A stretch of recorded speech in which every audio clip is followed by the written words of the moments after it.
Welcome to Creative Clip Comedy Show. क्या हो गया तुम्हें? क्यों नहीं बोल रहे हो?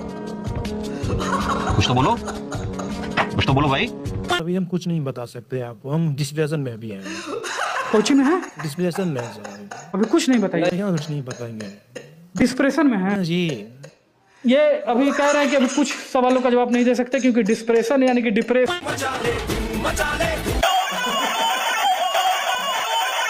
बदला नहीं पाया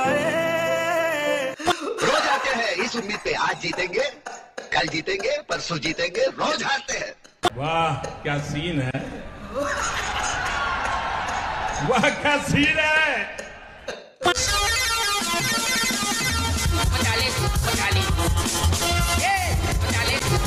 कौन सी चरस फूक कर आते हो आप लोग? मतलब मैं पूछना चाहता हूँ, ये कौन सी चरस है?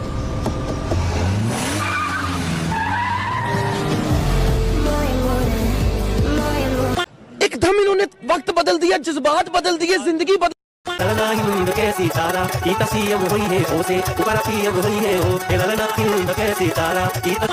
आपने कहा हरियाणा, मैं करीब 4-5 दिन लगातार हरियाणा में प्रचार करके आ रही हूँ, ठीक है। मैं आपको एक बात लिख कर दे सकती हूँ, बीजेपी अगर 20 बार कर ले तो इनका अच्छा प्रदर्शन रहेगा। हमारी योजना ऐसे नहीं होती। आपको लगता होगा कि लास्ट मोमेंट ऐसा कर दिया, लास्ट मोमेंट ऐसा कर दिया, ऐसा नहीं होता है जी।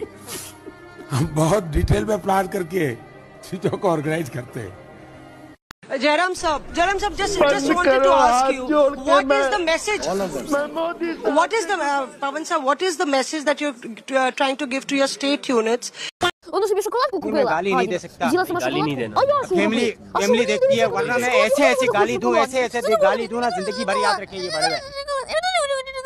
मुझे तो यही समझ में नहीं आ रहा कि इन हरियाणा वालों ने कांग्रेसियों से साला किस जन्म का बदला लिया है जो इतना बुरा वाला काटा। पूरे 3 साल हो गए इन लोगों को हमारे आशिक को बेवकूफ बनाते। हमारे आशिक से अपनी बेटी बिहाने का वादा करके कभी सब्जी मंडी से सब्जी मंगवाते हैं, कभी दुकान पर बिठा के जलेबी बिकवाते हैं, कभी खेत में लगवाते हैं, कभी ट्रैक्टर चलवाते हैं और कभी कहते हैं कि जा बेटा मुन्नी को स्कूल छोड़ के आ। भाई मजा आया। मतलब किचन के हलवाई से लेके कपड़ों की धुलवाई तक साला ऐसा कोई काम नहीं बचा जो इन हरियाणा वालों ने अपनी बच्ची का फोटो दिखा के हमारे आशिक से ना करवाया। यहाँ तक कि शादी का मंडप और मंडप का गेट तक भी इन्होंने हमारे आशिक से ही बनवाया। और फिर जब फाइनली उस गेट से दूल्हा बन के आने का टाइम आया तो बोलते हैं कि आएगा तो मोदी ही। मतलब साला ये तो काटने की भी हद हो गई। भाई तुम लोगों को थोड़ा सा विचार करना चाहिए। हमारा लोंडा पहले कुंवारा है, 54 साल की युवा अवस्था में भी उसकी शादी नहीं हो रही, जवानी बाथरूम में और बैंकॉक में बीत रही और तुम उसके साथ में इस टाइप की स्कैम कर रहे हो। अरे कहीं अगले ने अगर नस बस काट ली तो कहां से लाएंगे हम दूसरे राहुल बाबू? कहीं अगर इस टैलेंटेड लोंडे को हमने खो दिया तो फिर कौन बताएगा तुम्हें तुम्हारी जात? कौन तुम्हारे यहाँ जलेबी की फैक्ट्री लगा के उस जलेबी को अमेरिका बेचेगा? नफरत का सामान भर के मोहब्बत की दुकान कौन खोलेगा? लेकिन नहीं, किसी चीज की परवाह नहीं तुम लोगों को, सीधे अगले का काट दिया। तो काटा, लेकिन साला इतनी बेरहमी से कौन काटता है? रुको जरा, सबर करो। तुम्हें अगर सख्त लोंडा ही चाहिए था तो सीधे एक मुश्त मोदी को ही वोट दे देते, लेकिन नहीं, तुमने साला प्लानिंग करके वोटिंग करी ताकि सुबह जब वोटों की गिनती शुरू हो तो ये बेचारे जश्न मनाना शुरू कर। अबे तुम्हारे चक्कर में ढोल वाले बुला लिए इन लोगों ने और जलेबी के ऑर्डर दिए वो अलग। अब कौन खाएगा वो जलेबी? 10 बजते शादी की शहनाई को तुमने मैयत की शहनाई बना के रख दिया। बेचारों को कहीं का नहीं छोड़ा। अबे सालों तुमसे अच्छा तो वो इजराइल वाले जिन्होंने सुमड़ी में पेजर फोड़ के घर बैठे हिजबुल्लाह वालों का खतना किया और काम खत्म। लेकिन तुम लोग साला इतने बड़े वाले हो कि तुम लोगों ने पहले इन बेचारों से शादी का मंडप बनवाया, फिर वहाँ पे जलेबी का स्टॉल लगवाया, मुजरा अलग करवाया और ये सब करने के बाद जब फाइनली ये बेचारे फेरे लेने के लिए बैठने लगे तब जाके तुम लोगों ने काटा। बहुत बहरहम लोग हो यार। तो इनका काटा तो काटा, समझ में आता है ये बिना खेत वाले किसान ने क्या बिगाड़ा था तुम्हारा? इसका भविष्य बर्बाद कर दिया तुम लोगों ने। तुम्हारी चिकनी चुपड़ी बातों में आके ये बेचारा चुनाव विशेषज्ञ बन गया। हरियाणा में कांग्रेस की हवा, लहर और सुनामी की बातें करने लगा। मैंने कहा कि इस चुनाव में 3 संभावनाएं हैं। पहली संभावना तो ये है कि पूरे हरियाणा में कांग्रेस की हवा चलेगी। दूसरी संभावना ये है कि हवा नहीं, कांग्रेस की आंधी चलेगी हरियाणा में। तीसरी संभावना ये है कि सुनामी चलेगी यहाँ पे कांग्रेस। तो तुम लोग साला ऐसी सुनामी लेके आए कि उसमें कांग्रेस ही भी गई। और हमारी सुप्रिया शिंदे तुम्हारे भरोसे इस बेचारी ने नाम बदलने की घोषणा कर दी। 20 के ऊपर अगर बढ़ जाए तो नाम बदल दीजिएगा। 15 से 20 के बीच में इनकी सीटें आने जा रही, उससे कमी होंगी, ज्यादा नहीं होंगी हरियाणा। अब क्या नाम रखें इसका?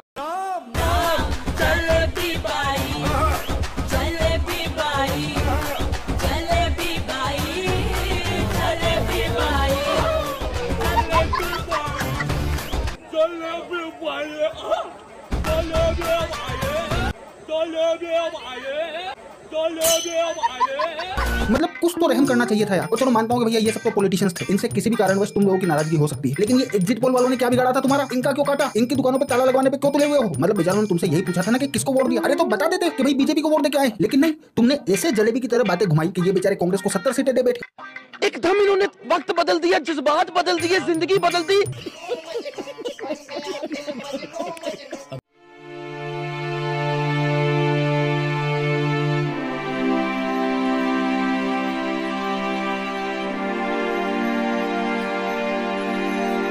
म्यूजिक